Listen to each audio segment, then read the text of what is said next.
আসসালামু আলাইকুম। আজকে আমি আমাদের হাতের লেখা দেখাবো। সবার প্রথমে আমরা সরেয়া লিখলাম, সরেয়া।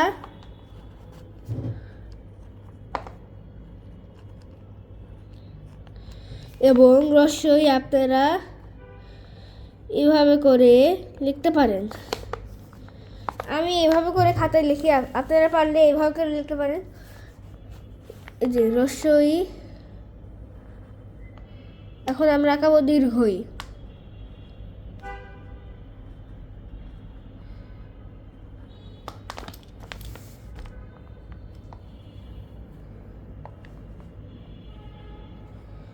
এখন আমরা আঁকাবো রস্য।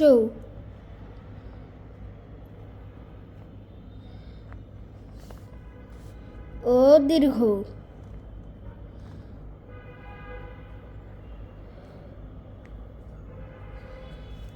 এখন আমরা আঁকাবো রি। রির এই জায়গায় একটি সুর হয় হাতির মতো। রি এ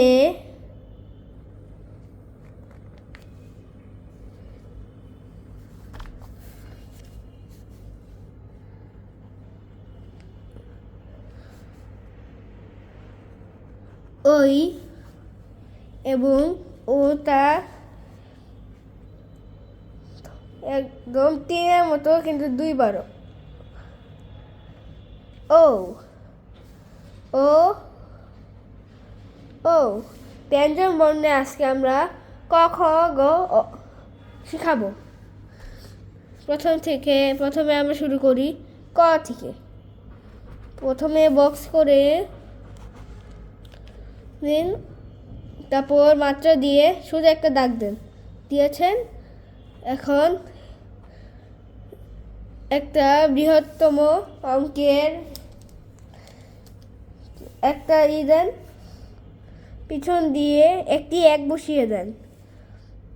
এখন বক্স ছাড়া আমরা আঁকাই।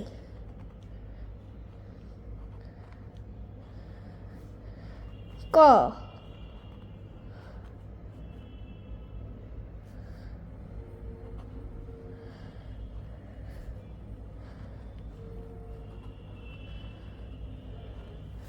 এখন আমরা খ আঁকানোর নিয়ম শিখাবো। নিয়ম না, আমি যেভাবে সুন্দর করে আঁকতে পারি।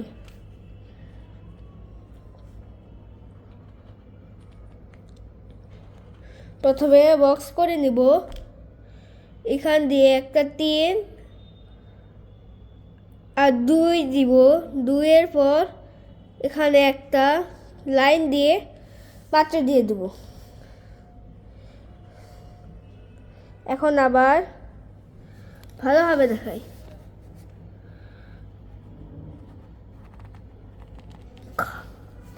খ, যদিও এটা বাজে হয়েছে, আরেকটা আঁকিয়ে দিচ্ছি।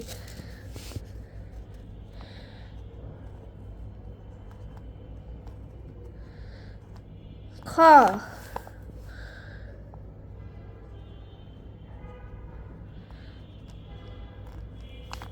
এই তিনটার মধ্যে আপনি যে কোনো দিতে পারেন, বিশেষ করে এটি অনেক সুন্দর হয়েছে। এখন গো আঁকার নিয়ম। প্রথমে আমরা বক্স করে নিব একটি। আপনারা বক্স ছাড়াও আঁকাতে পারেন। এখন প্রথমে জফলা দিব, এখানে একটি মাত্রা দিয়ে দাগ দিব, অনেক সোজা, বক্স ছাড়া। গ গ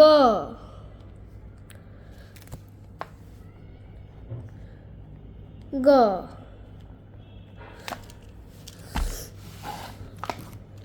এখন আমরা ঘ আঁকাবো। অনেকের বাজে হ্যান্ডরাইটিং, অনেক বাজে, চাইলে আমার কাছ থেকে শিখতে পারেন ও ভিডিওটি ফলো করতে পারেন।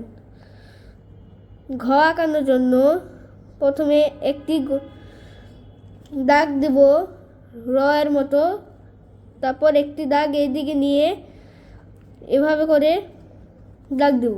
ঘ বক্স ছাড়া।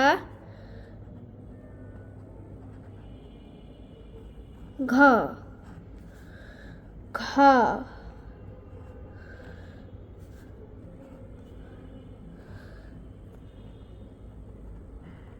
ঘ। এখন আমরা উমো আঁকাবো। উমো আঁকানো খুবই সোজা। দুটি পেজ দিয়ে উপরে উঠিয়ে দাও। বক্স ছাড়া আঁকালে একটু সুন্দর দেখাবে। উমো।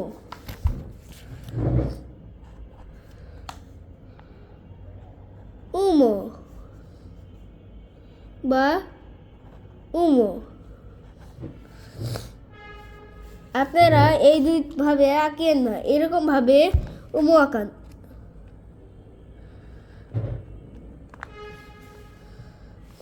আজকে পর্যন্ত আমরা এই পর্যন্তই ব্লগে দেখা হবে। আসসালামু আলাইকুম।